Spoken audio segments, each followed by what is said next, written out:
परम दयाल सतगुरु सुखराम जी महाराज ने धन्य हो अनंत श्री सतगुरु सुखराम जी महाराज के ज्ञान सस्वरूप भगवान ने धन्य हो केवली भगवंता ने धन्य हो जीवा तारण काज ने धन्य हो मोक्ष के मालका ने धन्य हो अनंत कोटि संतान धन्य हो राम सभा में राम राम महाराज शरणु सतगुरु दयाल को मुखे हृदय हरि नाम नित्य पथ संगत साधु की आजीवन मुक्त सुखे राम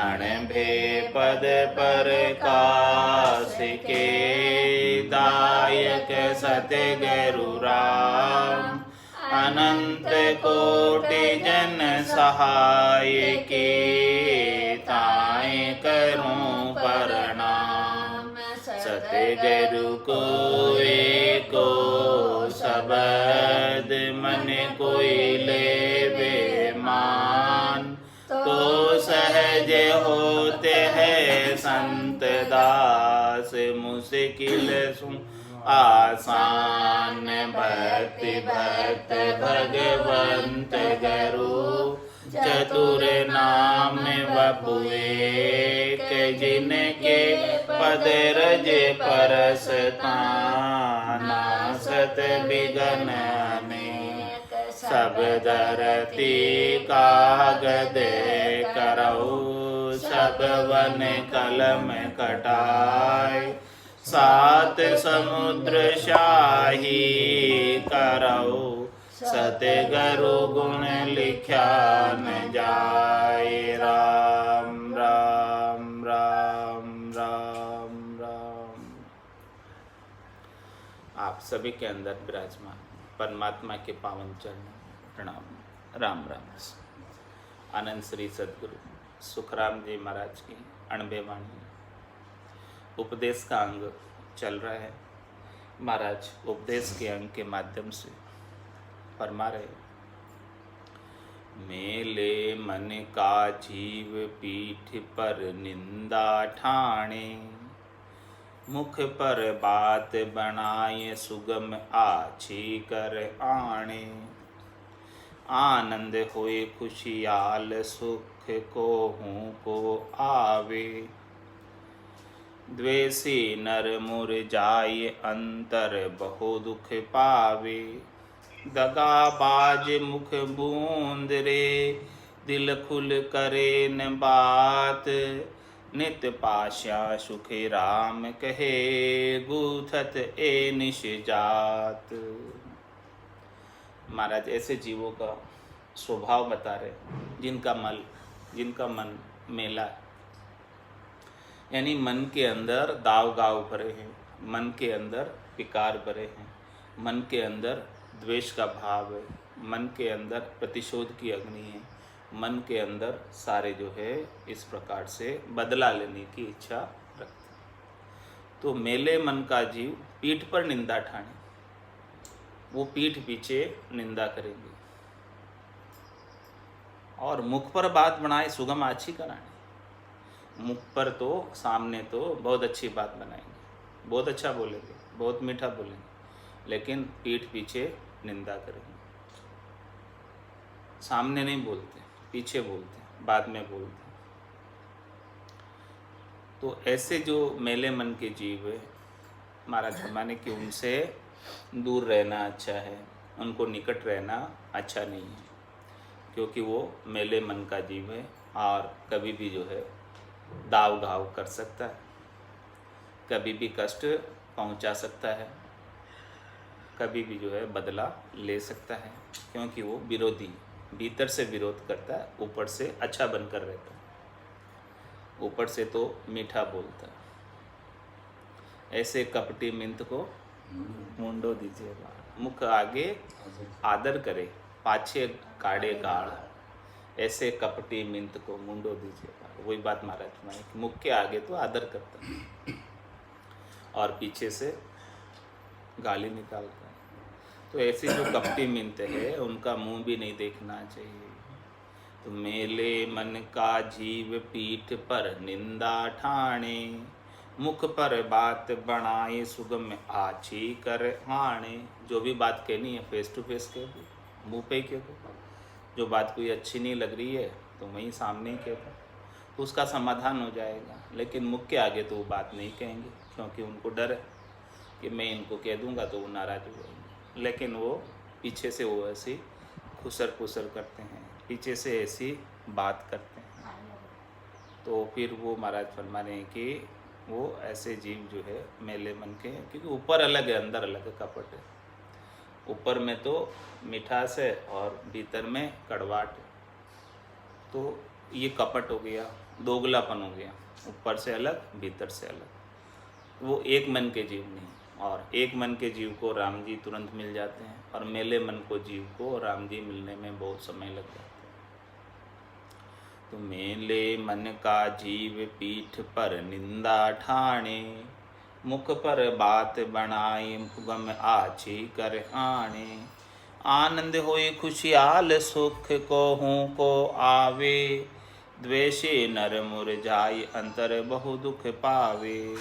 महाराज में कोई को सुख होता है, किसी को किसी का अच्छा होता है, तो जो अच्छे मन के जीव होते हैं, भले मानस होते हैं, वो भी खुशी होते हैं दूसरों की खुशी को देखकर। और जो मेले मन के जीव होते हैं वो दूसरों की खुशी को देखकर जलने लगते हैं। उनके मन में जलन होती है, उनके मन में द्वेष होता है कि मेरे से ज़्यादा ये कैसे खुश है, मेरे से ज़्यादा कैसे ये खुश है। तो इस प्रकार का भाव मेले मन के जीव के अंदर आता है कि दूसरों को वो खुश भी नहीं देख सकते, दूसरों को खुशी देखकर जल भुन जाते हैं। अंतर बहुत दुख पाओ, भीतर में दुखी होते हैं। ऊपर से तो उनकी खुशी के अंदर शरीक होते हैं, खुशी में हाँ मिलते, लेकिन भीतर ही भीतर से जलने लगते हैं कि ये इसको इतना संपन्नता कैसे आ गई, इसके इतना धन कैसे हो गया, इनको इतना सुख कैसे प्राप्त हो गया। जबकि होना ये चाहिए कि कोई सुखी है तो अच्छा है, खुशी होना चाहिए कि भाई किसी को सुख प्राप्त हो रहा है तो अच्छा है। लेकिन जो मेले मन के जीव हैं उनको दुख होता है भीतर से दूसरों को खुशी देखकर। तो आनंद होई खुशहाल सुख कोहूँ को आवे, द्वेषी नर मुरझाए अंतर बहु दुख पावे। तो इस प्रकार के जो मनुष्य हैं, इस प्रकार के मन के जो जीव हैं, दगाबाज मुख मूंदरे, ये दगाबाज होते हैं। दगाबाज क्यों हैं? क्योंकि ऊपर से तो मीठे बने, और जब ऊपर से कोई मीठा होता है तो उसके ऊपर कोई तुरंत ही विश्वास कर लेता है कि ये तो बहुत अच्छा है, लेकिन वो पीछे से फिर विश्वासघात कर लेते हैं। ऐसे दगाबाज मुख मूंदरे, दिल खुल करे न बात। इस प्रकार के जो दगाबाज है वो सामने कोई बात नहीं करते हैं दिल खोल कर, वो पीछे से निंदा ठानते हैं, ऊपर से तो मीठे ही हमेशा बने रहते हैं।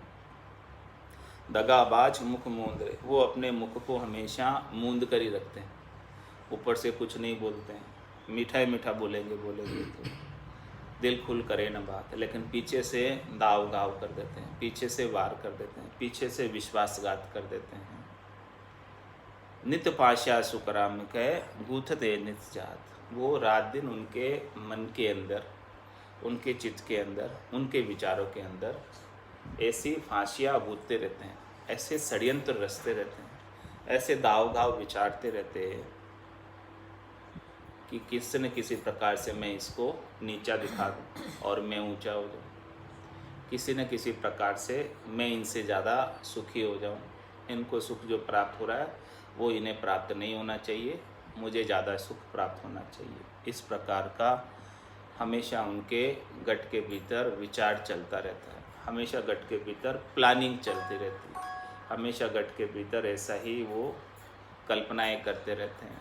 गट के भीतर ऐसी प्लानिंग कल्पना करते करते ऐसा ही सारा विचार सोचने विचारने में ऐसे उनका समय निकल जाता है। और राम राम कब करेंगे, जब समय तो इस प्रकार के बातों में सोचने विचारने में निकल जाता है।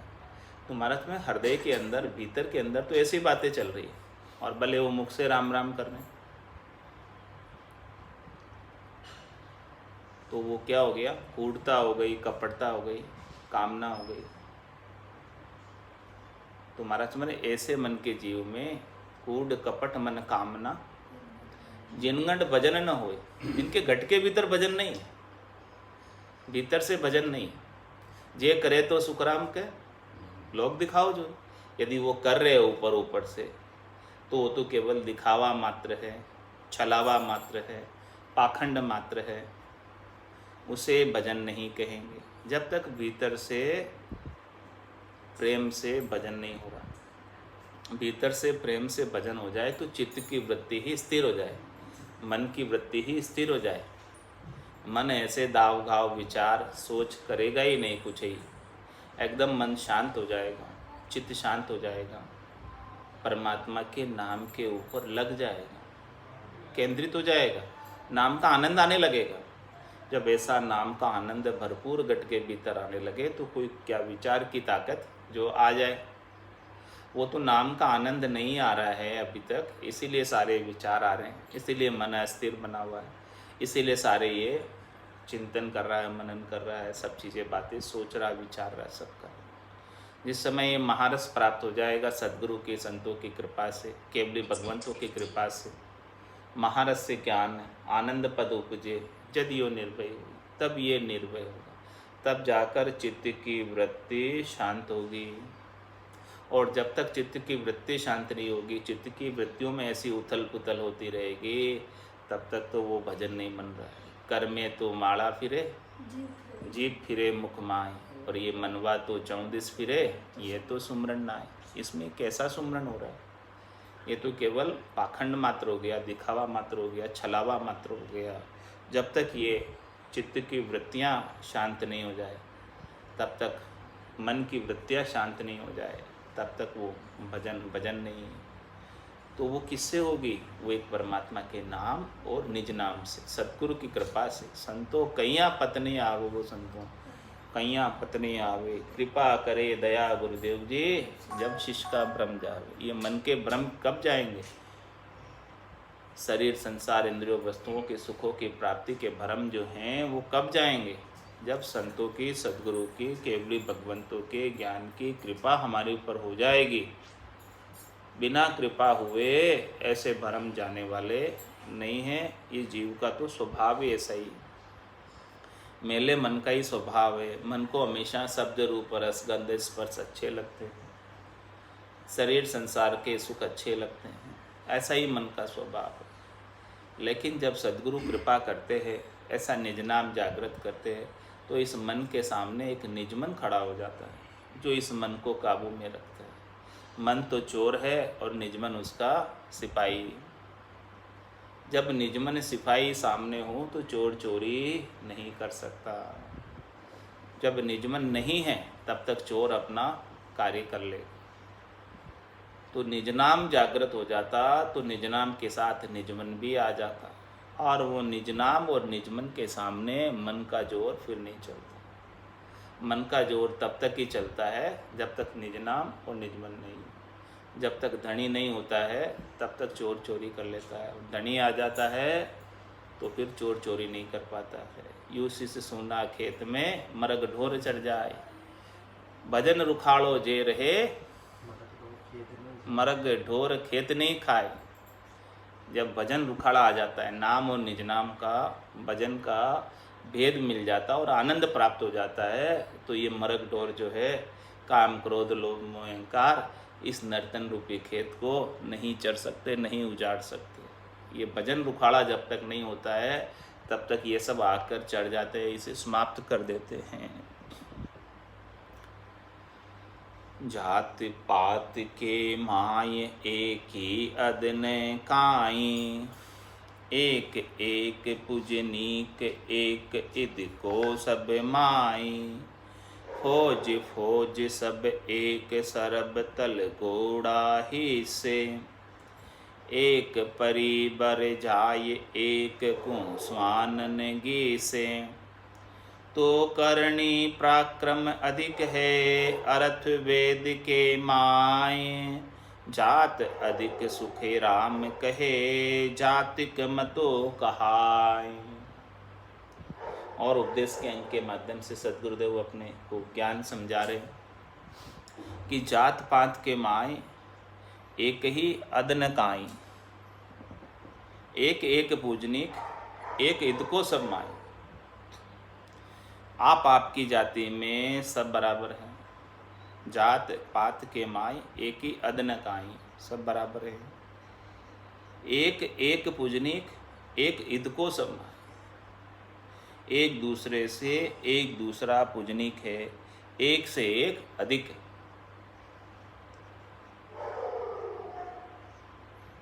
फौज फौज सब एक। इस प्रकार से एक जाति के अंदर सब एक ही है। उसी प्रकार से एक फौज के अंदर सब एक ही प्रकार के सैनिक के सब। फौज फौज सब एक। सरबतल घोड़ा हिस्से। सबके पास हिस्से में घोड़ा दिया जाता है फौज में, और सबको हथियार दिए जाते हैं। सबको सब सामग्री समान रूप से उपलब्ध कराई जाती है। इसी प्रकार से मतलब में जात पात के माय एक ही अदन काई। जात पात में सब बराबर है, लेकिन एक एक पूजनिक एक ईद को सब माई। उसमें से कोई एक पूजनिक हो जाता है उस जाति में, कोई एक उसमें से अधिक हो जाता है। क्यों पूजनिक हो गया, उसका कारण क्या है? वो है तो उसी जाति का, लेकिन वो पूजनिक किस कारण से हुआ, उसके अंदर अधिक किस कारण से हुआ, क्या अधिकाई आई उसमें कि वो अधिक हो गया? क्या गुण उसमें प्रकटा कि वो अधिक हो गया उस जाति के अंदर? किस कारण से वो पूजनिक कहलाया? क्या विशेषता आ गई उसमें जिसकी वजह से उसको सब मानने लगे? है तो वो उसी जाति का, लेकिन उसमें से सब तो उस जाति में पूजनिक नहीं होते। कोई कोई एक पूजनिक होता है, कोई कोई एक उस जाति में विशेष होता है, अधिक होता है। उसका कारण क्या है महाराज? कारण समझा रहे कि देखो, दृष्टांत देकर समझा रहे कि इस फौज सब एक, सारी फौज एक ही है। फौज में कोई अंतर नहीं। सबको समान सुविधाएं प्राप्त है फौज में, सबको समान हथियार प्राप्त है फौज में, सबको समान वेशभूषा है फौज में, सबको समान जो है हाथी घोड़े जो भी साधन उनको चाहिए वो सब दिए हुए। तो अब उसमें क्या कारण है कि एक परी बर जाए एक को स्वान्न की से।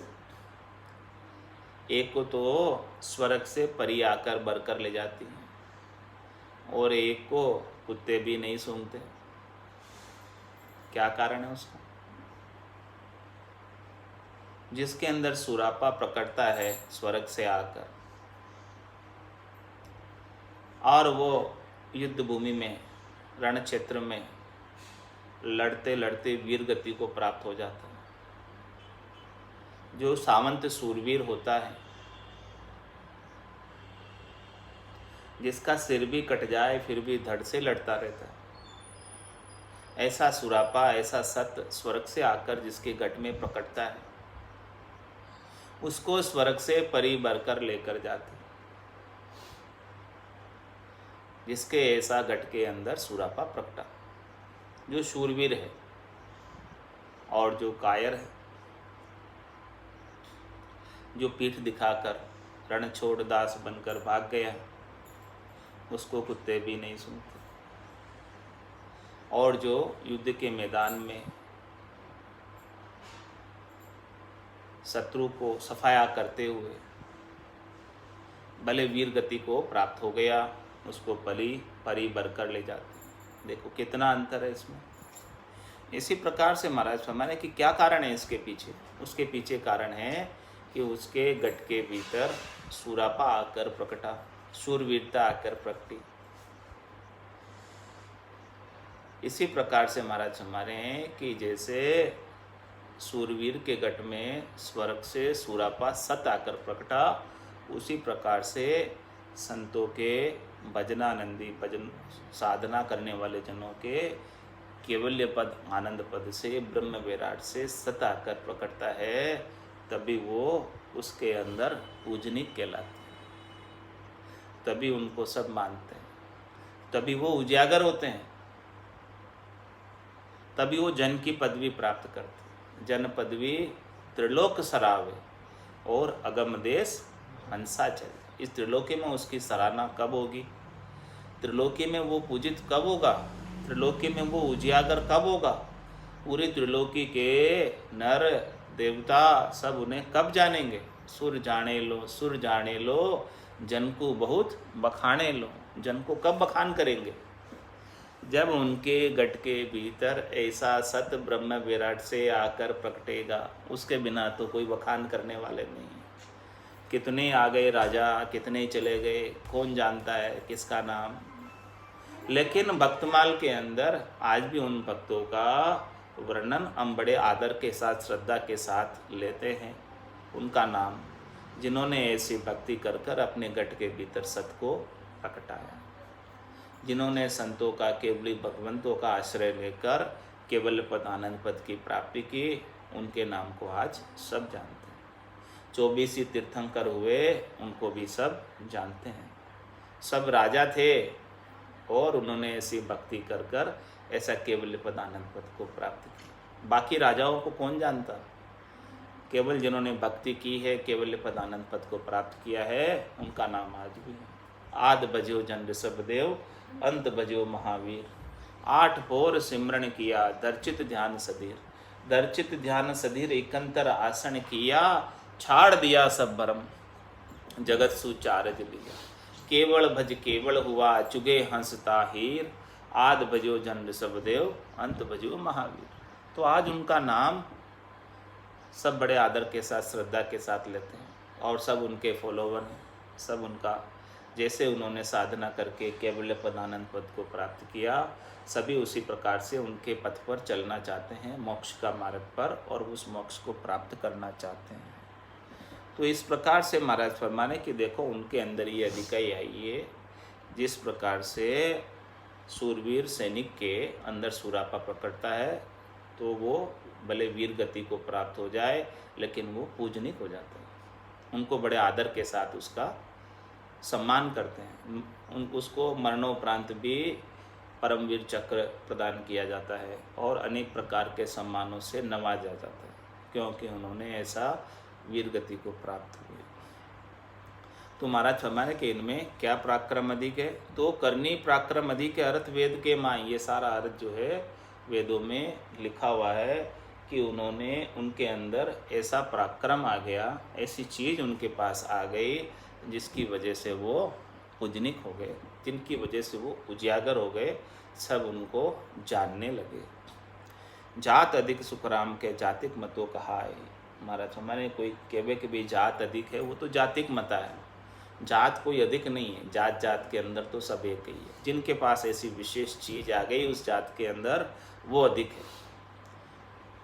जिस प्रकार से सती में सत प्रकटता है तब वो जल पाती है, और सूरवीर में सुरापा प्रकटता है तब वो वीर गति को प्राप्त हो पाता है और बड़े सूरवीरता के साथ लड़ता है। और इसी प्रकार से साधना करने वाले, भक्ति करने वाले जनों में ब्रह्म विराट से, सतलोक से, अमरलोक से, अजरलोक से सत आकर पकड़ता है, तब वो जाकर इस संसार से अलग होकर, स्थूल सूक्ष्म कारण महाकारण शरीरों से अलग होकर दिव्य काया को प्राप्त करके और दिव्य लोक को प्राप्त करता है।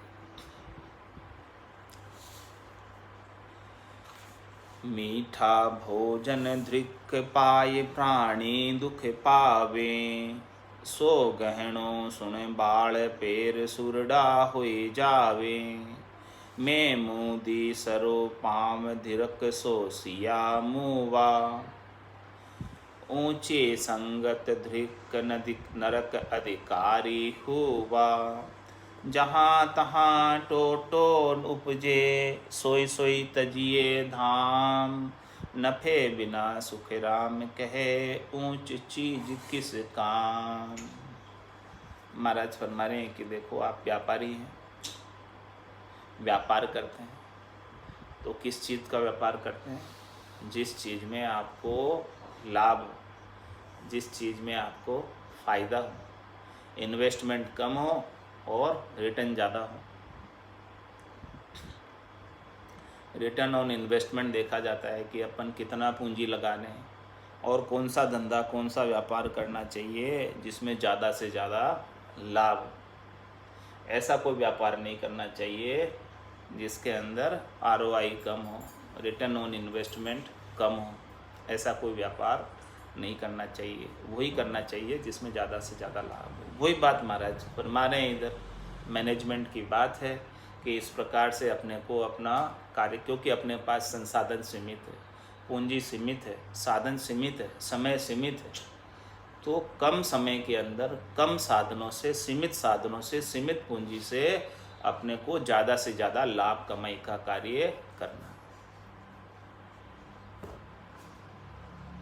सौदा अगर चल्या जीव सौदे, भरतखंड में आया, कहीं का कर गया लाभ कमाई, कहीं का मूल ठगाया।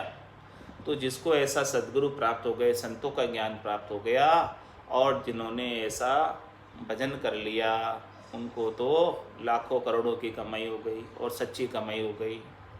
अणगिनती गिनती नहीं, राम नाम की जोड़, श्वास उश्वास में होते सिमरन 70 करोड़, 70 करोड़ की कमाई एक एक श्वास में हो गई, एक एक उश्वास में हो गई।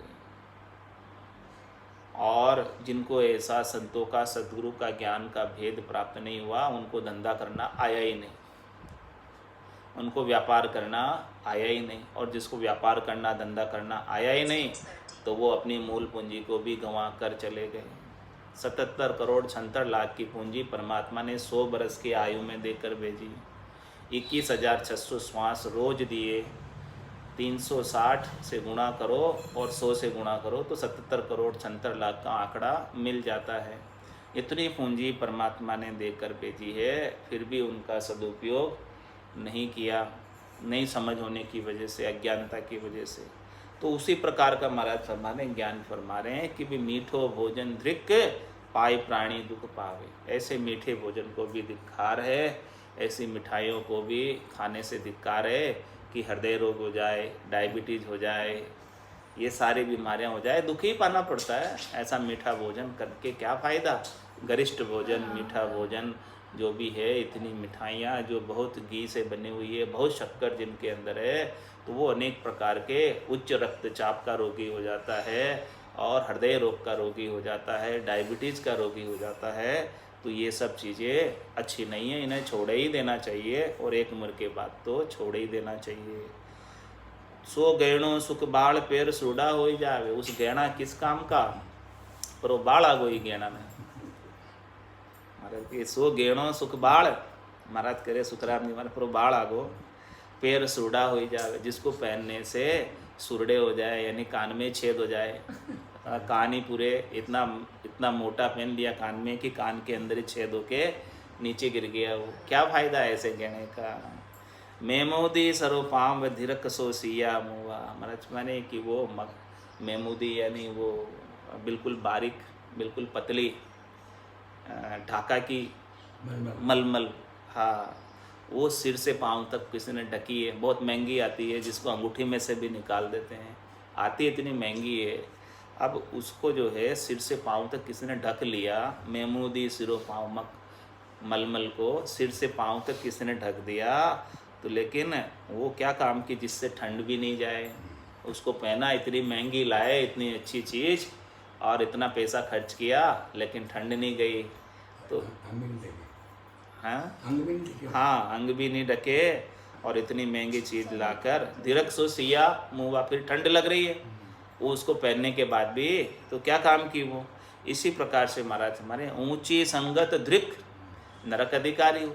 ऐसी ऊंची संगत भी किस काम की, जहाँ लाखों करोड़ों लोग आते हैं और जहाँ पर अनेक शिष्य शाखाएं हैं, लेकिन वहाँ जाने के बाद भी नरक के अधिकारी बन जाते हैं। वहाँ जाने के बाद भी गर्भवास में आना पड़ता है, वहाँ जाने के बाद भी 84 नहीं छूटती है, तो वो किस काम की। तो जहाँ तहाँ टोटो उपजे सोई सोई तजिए धाम। महाराज भाई, जहाँ जहाँ आपको लगे कि नुकसान है उसको छोड़ दो, क्यों आप वहाँ जा रहे हो। क्यों वो काम कर रहे हो? ऐसा काम करना ही नहीं चाहिए जहाँ नुकसान का काम हो।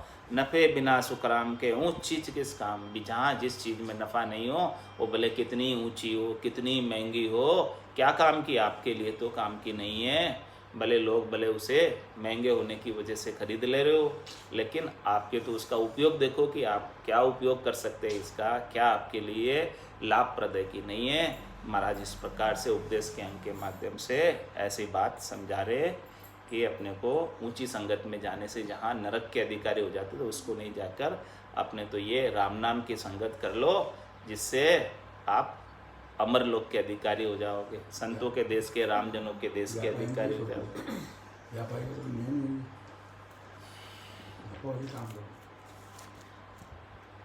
संतों कैया पत नहीं आवे, वो संतों कैया पत नहीं आवे। कृपा करे दया गुरुदेव जी, जब शिष्य का भ्रम जावे। कृपा करे दया गुरुदेव जी, जब शिष्य का भ्रम जावे। वो संतों कैया पत नहीं आवे, वो संतों कैया पत नहीं आवे। श्वासा बिना पवन बिन पीवन, जहाँ निज मन मन नहीं कोई। श्वासा बिना पवन बिन पीवन, जहाँ निज मन मन नहीं कोई। सुरत निरत नहीं चित चेतन, वस्तु अमोलक होई। सुरत निरत नहीं चित चेतन, वस्तु अमोलक होई। वो संतों कैया पत नहीं आवे, वो संतों कैया पत नहीं आवे। पाखा परा बिना पंछी देखा, नैन बैन कछु नाई। पाखा परा बिना पंछी देखा, नैन बैन कछु नाई। आठों पौर बत्तीसों गड़ियाँ उड़ेगी गन गड़माई। आठों पौर बत्तीसों गड़ियाँ उड़ेगी गन गड़माई। वो संतों कैया पत नहीं आवे, वो संतों कैया पत नहीं आवे। कृपा करे दया गुरुदेव जी, जब शिष्य का भ्रम जावे। वो संतों कैया पत नहीं आवे, वो संतों कैया पत नहीं आवे। सोवो तो सोवण नहीं देवे, जग सोहे तन बांधे। सोवो तो सोवण नहीं देवे, जग सोहे तन बांधे।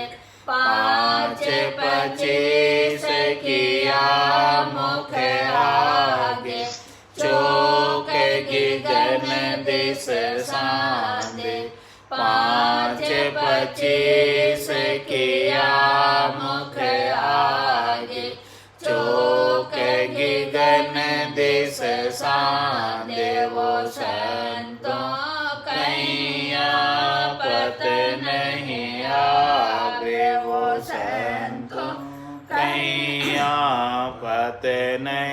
आवे। कह सुख राम सबद की महिमा, कहता बनयन काई।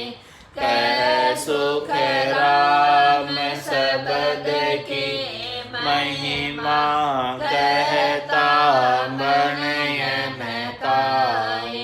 साधन ज्ञान बिना सुन सिमरन लिया, अमर घर जाए। साधन ज्ञान बिना सुन सिमरन लिया, अमर घर जाए। वो संतो कैया पत नहीं आवे। वो संतो कैया पत नहीं आवे। कृपा करे दया गुरुदेव जी, जब शिष्य का भ्रम जावे।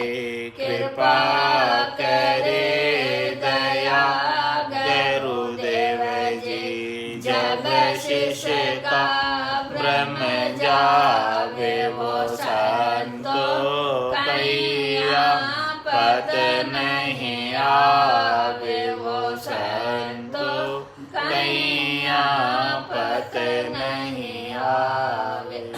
बोलो राम सद्गुरु देव जी महाराज ने धन्य हो। परम दयाल सद्गुरु सुखराम जी महाराज ने धन्य हो। अनंत श्री सद्गुरु सुखराम जी महाराज के ज्ञान सत्स्वरूप भगवान ने धन्य हो। केवली भगवंता ने धन्य हो। जीवा कारण जाल ने धन्य हो। मोक्ष के मालिका ने धन्य हो। अनंत कोटि संतान धन्य हो। राम सभा में राम राम राम राम सा राम राम सा राम राम सा राम राम सा राम राम सा राम राम सा